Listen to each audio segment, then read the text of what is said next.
Warning, the following video contains instances of extreme violence. Viewer discretion is advised. Hi guys, and many thanks for joining me. If you are new to my channel, hi, I'm Kat and I like to talk about true crime, conspiracies, investigations and all sorts of related things. Please don't forget, if you haven't done so already and if you are new here, to hit the big red subscribe button below and also make sure you hit the notification bell so you are the first one to know about any new videos I upload.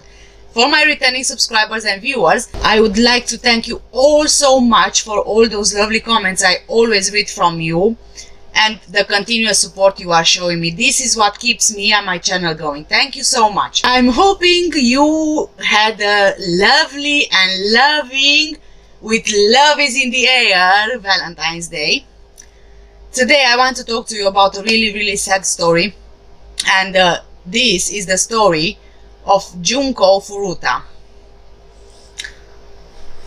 But guys, before we get started, I need to give you a warning. This video will contain explicit content, as in violent images, violent descriptions, so really explicit. If you guys are triggered by this kind of videos and images and photos, please don't watch this video. I will also give you another warning before I go into more detail in describing exactly what happened. However, throughout this whole video, it will be explicit content. So if this is something which you don't enjoy watching, please, don't watch the video. Thank you so much. And before we get started with today's video, here is the disclaimer. I do not mean to be disrespectful to anyone I talk about in today's video. The video is for educational and entertainment purposes only.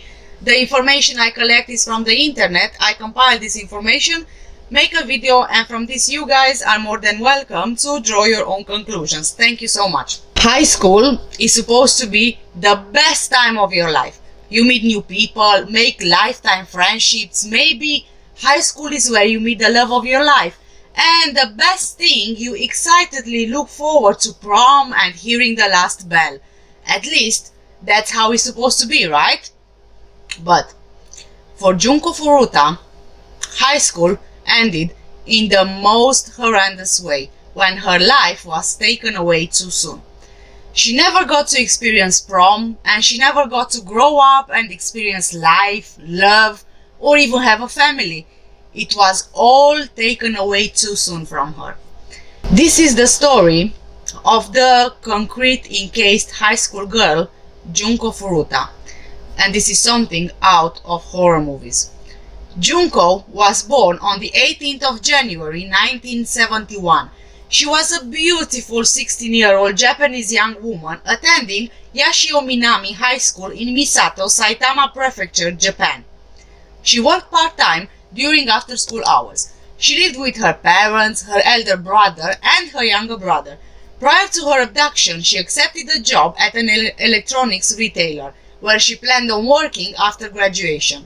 Junko was a serious student in high school with high grades and barely any absences. She had been working part-time at a plastic molding factory twice a week since October 1988 to save up money for a graduation trip she had planned. She was a bubbly 16-year-old girl. She was good-looking, quite popular, and she did enjoy her popularity, but also she wasn't one to drink, use drugs, or smoke, and because of it, others were quite jealous of her. Not being gangster-like was not cool. One of the gangster-like teens, Hiroshi Miyano, had a crush on her, but Junko was not looking for a relationship, so she turned the boy down. And this is when things start to take a turn for the worst. Hiroshi was never denied anything. No one refused him, and this was mainly because, apart from being the bully in school, he was also affiliated with the young generation of Yakuza, and nobody dared to oppose him. So, how could Junko Furuta say no to him? This enraged Hiroshi. We have to remember Yakuza here, okay? Yakuza are Japanese gangsters, the Japanese mafia if you like. The word Yakuza in English means plain and simple gangster. This organization is recognized by the distinguished full-body tattoos all the members have and the yubitsume, which is the cutting of the finger ritual. The ritual is done to atone for offenses to another and also a sign of apology for any wrongdoings. The Yakuza have also allegedly helped their community when natural disasters struck, because they go by the motto that no one has to suffer. At least this was the purpose of the organization when it came to life more than 400 years ago. On November 25th, 1988, at around 8:30 in the evening, Junko is riding her bike home after finishing a shift at her workplace. Hiroshi Miyano and his friend Nobuharu Minato wander around Misato with the intention of robbing and raping local women. And they used to do that most of the times. And this is when they spot Junko. Under Hiroshi's orders, Nobuharu catches up with Junko, pushes her off the bike, she falls on the ground, and he flees the scene. But then, Hiroshi, after pretending he witnessed the attack, offers to get Junko home safely. So she agrees. Of course, she knows him from school, so she trusts him and accepts his offer. She remains unaware that Hiroshi is leading her to a nearby warehouse where he mentions his Yakuza connections. I think that he really did this to make sure that she would do whatever he wants. He wants at all costs to scare her into doing his bidding. He rapes Junko in the warehouse and again in a nearby hotel, threatening to kill her. Before I carry on, guys, this is my last warning. From here onwards, this is going to get very explicit, descriptive, with potential triggering images, photos, and words. So please, if this is not something for you, you need to leave and stop watching the video. Thank you so much. From the hotel, Hiroshi calls Nobuharu and his other friends, Joe Ogura and Yasushi Watanabe, and brags to them about the rape. Apparently, Joe asks Hiroshi to keep her in captivity in order to allow various other people to sexually assault her. The group had a history of gang rape and had recently kidnapped and raped another girl who they released afterwards. Around 3 o'clock in the morning, Hiroshi takes Junko to a nearby park where Minato, Ogura and Watanabe are waiting. They had learned her home address from a notebook in her backpack, and they told her that they knew where she lived and that Yakuza members would kill her family if she attempted to escape. The four boys overpower her, take her to a house in the Ayase district of Adachi, and gang rape her. The house owned by Nobuharu's parents soon becomes their regular gang hangout. Already missing for 2 days, on November 27th, Junko's parents, concerned for her well-being, contact the police. But to stop the police investigation, Hiroshi forces Junko to contact her parents and let them know she ran away from home, but she's safe and staying with some friends. When Nobuharu's parents were in the house, Junko was forced to act as his girlfriend. At one point, the parents suspected Junko was held captive, but they didn't intervene or contact the police because they knew of Hiroshi's connections with the Yakuza, and they were scared for their son and their own lives. Nobuharu, their son, also became increasingly violent towards them. His brother also knew what's happening, but he didn't do anything either. They all feared retaliation from the Yakuza. Junko's next 44 days were filled with unimaginable pain. 100 different men, mostly other Yakuza members, would rape Junko over 500 times. She was raped, sodomized, beaten, and starved. They amused themselves by forcing her to masturbate in front of them and inserting different objects into her genitals. And these were, again, I'm really sorry, very explicit content. These were scissors, a bottle, an iron bar, a hot exploding light bulb, grilled chicken skewers, roasting needles, and an exploding firework. She received the minimum food and water. Junko's internal organs would be subjected to so much trauma that she eventually lost control of urinary and bowel movements. When the men and boys got too disgusted to continue sexually assaulting her, the severity of the beatings increased. Among the other many sick things involved in this case, the parents of Nubaru knew about the girl being held captive in their house, as I mentioned previously. Although at first they were convinced that Junko was Nubaru's girlfriend, when Junko begged them to help her escape, they became fully aware of the horror that was taking place, but they were too afraid to do anything, and Junko's torture continued. They urinated on her, hung her from the ceiling and used her as a punching bag, crushed her stomach with dumbbells, smashed her face against the cement floor, beat her with golf clubs and iron rods, forced her to eat live cockroaches and drink her own urine, made her sleep on the balcony in the cold winter, stuck her in a freezer for hours on end, and twisted off one of her nipples with pliers. Only 1/4 through the torture, Junko could not breathe through her nose due to accumulation of blood in her cavities from so much beating. Her internal organs refused to accept food or water, so when she tried to eat or drink, she instantly vomited, causing dehydration and also the anger of her torturers, who punished her with even more beating for soiling the carpet. 20 days into her torture, Junko managed to dial an emergency number, but the boys snatched the phone from her and hung up before Junko was even able to say anything. As punishment, they poured lighter fuel on Junko's legs and feet to set them on fire, burned her eyelids with lighters and hot wax, and smashed her fingers. Severe leg burns and badly bruised muscles left Junko unable to walk after 20 days into the torture. She couldn't handle anything with her hands anymore because her bones were smashed with weights and fingernails cracked. After 30 days, Junko couldn't urinate properly due to damage to internal organs and vulva from the insertion of foreign objects and burns from cigarettes and lighters. Her hands and feet were damaged severely, and it took her over an hour to crawl downstairs to use the bathroom. Her eardrums were also damaged, and her brain size was reduced. During those 44 days of hell she suffered, Junko would repeatedly beg her kidnappers to kill her and get it done with.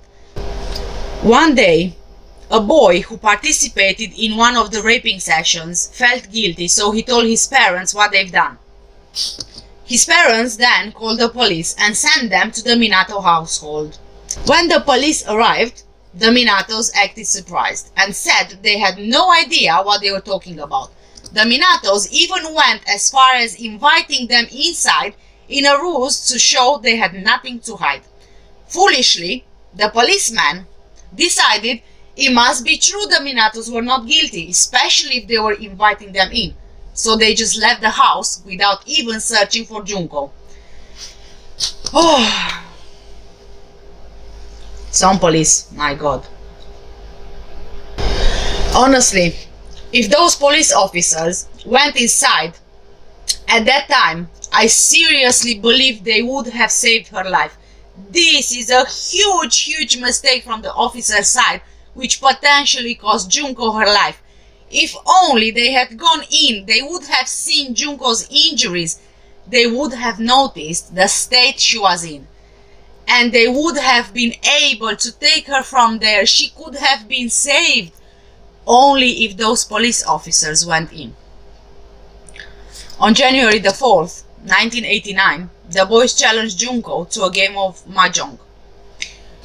Even in her brutalized state, Junko beat the boys, and this sent them into a rage. They poured gasoline all over her and set her on fire again. Junko went into convulsive seizures that the boys thought she was faking.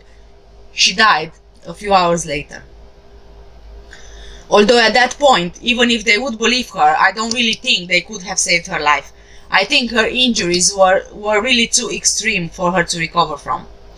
Less than 24 hours after her death, Nobuharu Minato's brother called to tell him that Junko appeared to be dead. Afraid of being penalized for murder, the group wrapped her body in blankets and shoved it into a travel bag. They then put her body in a 55-gallon, 208-liter drum and filled it with wet concrete. Around 8 p.m., they loaded it and eventually disposed the drum into a cement truck in Koto, Tokyo. It wasn't until about a year later that authorities located Junko. Junko's appearance was drastically altered from the brutality of the attacks. Her face was so swollen that it was difficult to make out her features. Her body was also severely crippled, giving off a rotting smell that caused the 4 boys to lose sexual interest in her. As a result, the boys kidnapped and gang raped a 19-year-old woman who, like Junko, was on her way home from work. On January 23, 1989, Hiroshi Miyano and Joe Ogura were arrested for the gang rape of the 19-year-old woman who they had kidnapped in December. On 29th of March, 2 police officers came to interrogate them as women's underwear had been found at their addresses, and during the interrogation, one of the officers led Hiroshi Miyano into believing that police were aware of a murder committed by him. Thinking that Joe Ogura confessed to the crimes against Junko, Hiroshi told the police where to find Junko's body. The police were initially puzzled by the confession, as they had been referring to the murder of a different woman and her 7-year-old son that had occurred just 9 days prior to Junko's abduction, and that case remains unsolved to this day. The police found the drum containing Junko's body the following day. She was identified via fingerprints. On April 1, 1989, Joe Ogura was arrested for a separate sexual assault and subsequently rearrested for Junko's murder. The arrest of Yasushi Watanabe, Nobuharu Minato, and Minato's brother followed. So, it was only by chance that the police found out what happened to Junko. If Hiroshi wouldn't assume the police have evidence about Junko, they would probably never have found her. Shockingly, and rightly so shockingly, because the boys were underage by Japanese standards. Hiroshi was 18, Joe was 18, Nobuharu 16 and Watanabe 17, they were given lenient sentences. Hiroshi Miyano received a 20-year sentence, and others only 7 years for torturing a girl for 44 days. 7 years. By now, all 4 boys have been released from jail and have not proven to have turned their lives around. And rightly so, because they are not taught a lesson, because 7 years is not enough. Initially, the judges didn't disclose their names due to their age, but journalists managed to dig up their information and released it to the public, saying for what they did not deserve anyone to uphold their human rights. I completely 100% agree with that. Hiroshi Miyano, 18 years old at the time of the crime, later changed his name to Hiroshi Yokoyama. Joe Ogura, 18 years old at the time of the crime, later changed his name to Joe Kamikazu. Shinji Minato was also referred as Nobuharu Minato. He was 16 years old at the time of the crime. Yasushi Watanabe was 17 at the time of the crime. Because forensic examiners found sperm and pubic hair of other people on Junko's body, a few more names were linked to her torture and murder: Koichi Ihara and Tetsuo Nakamura. Out of the money that was ordered to be given to the family of Junko Furuta, which I believe was around $425,000 in restorations by Mr. and Mrs. Minato, Nobuharu's parents, 0 cents actually went to the Furuta family. The Minatos ended up giving the money from selling their house to Nobuharu, Watanabe, and Joe when they were released from jail. The men use the money to party. That's a great support there, and that's exactly how they will learn their lessons, by you supporting their killing behavior even more, by giving them more money to support them when they get out. Completely rubbish. Hiroshi Miyano had still been in jail at the time, and his mother went out of her way to desecrate Junko's gravesite. With inconceivable audacity, Hiroshi Miyano's mother blamed Junko for her son being in jail. You know what? It was Hiroshi's plan and full-on intentions to do what he did, and his mother is blaming Junko and even desecrates her grave. So there was no remorse whatsoever, even from his mother? Come on! It was in effect another child, almost the same age as her own, and she had no sympathy for Junko or her family? I mean, this boy affiliated with the Yakuza decided he would take revenge and show off his manly ways of dealing with someone denying him, and his family approved of it? I mean, how twisted is it? How twisted is that whole family to approve of all the things that these boys did? Oh my god. And I'm also thinking on the other hand, what were these boys exactly expecting to achieve from this? Were they expecting to have fun with someone and torture them endlessly and then just release her, and then they were not thinking that she might just give up, and the extent of her injuries, with the extent of her injuries, she will not be able to live any longer? Seriously, they were underage, but they were 100% aware of what they were doing, so they 100% knew that the more it goes on and on and on, the less are the chances that Junko will survive. So in a way, it makes me think that did one of them at one point got the idea stuck in his head that she had to die from torturing? I cannot understand for the life of me, how can someone do this to another person?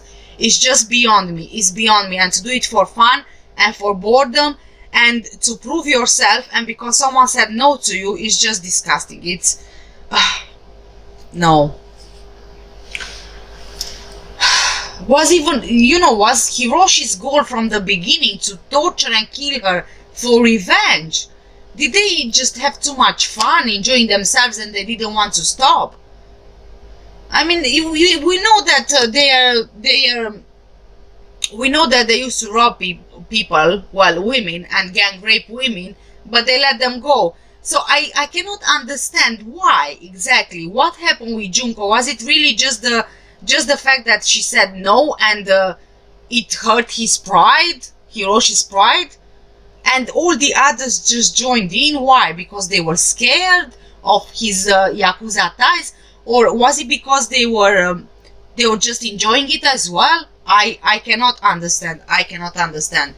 I mean, even at the point when I wrote this story, I tried to imagine the horrors Junko went through and the unimaginable pain that she felt. So much so that she actually begged them to kill her, just so everything stops already. She just couldn't take it anymore. She just wanted it over, finished, done. And so many times she desperately tried to get help, pleading with adults in the house, and they did nothing. So how did they feel? How did the Minatos feel knowing that in their own house just a 16-year-old was being tortured and beaten? How did they feel knowing that their own son helped in giving all those strikes, burns, bruises, beatings, rapes, smashing of bones, hangings from the ceiling in their own house? Junko's blood was on their carpet, her vomit was on their carpet, her hair on that cement floor, and they did nothing. And she begged. And then she got another chance to escape when the boy who felt guilty contacted the police. And this time as well, with more risk to her condition, maybe she felt hopeful. But nothing happened. And even when she reached the end of her strength, she still attempted to escape. But there was no one there to rescue her. There was no one to save this 16-year-old girl from 44 days of hell before she finally gave up. Junko Furuta's funeral was held on 2nd of April 1989. One of her friends' memorial address stated, and I quote, "Jun-chan, welcome back. I have never dreamed that we would see you again in this way. You must have been in so much pain, so much suffering. The happy, a traditional Japanese coat we all made for the school festival looked really good on you. We will never forget you. I have heard that the headmaster has presented you with a graduation certificate. So we graduated together, all of us. Jun-chan, there is no more pain, no more suffering. Please rest in peace." End of quote. Junko's intended future employer presented her parents with a uniform she would have worn in the position she had accepted. The uniform was placed in her casket. At her graduation, Junko's school principal presented her a high school diploma, which was given to her parents. The location near where Junko's body was discovered has been developed since and is now Wakasu Park. At least 3 books have been written about the crime. An exploitation film, Concrete-encased high school girl murder case, was made about the incident by Katsuya Masumura in 1995. The song Junko Furuta by Indonesian musician Danila Riyadi is a tribute to her. Her murder was the inspiration for the film Concrete in 2004.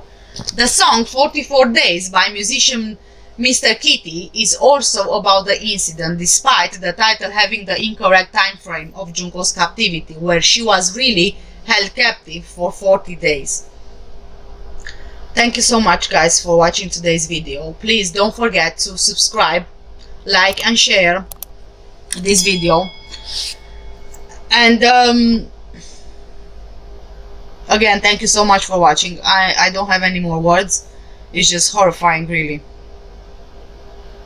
Yeah, thank you so much for watching. Stay safe and take care. And I will end this video with the 2 songs dedicated to Junko Furuta. So please take a few more minutes to actually listen to them as a tribute to Junko. Thank you again so much. Take care and stay safe. Bye bye.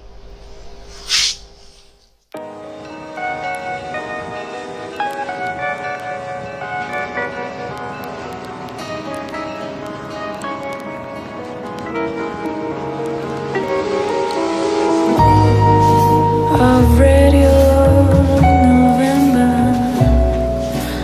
tortured by saboteurs, and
sudden door slept with pains.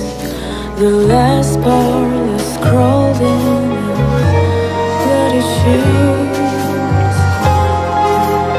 How could you believe that? Why you call your own?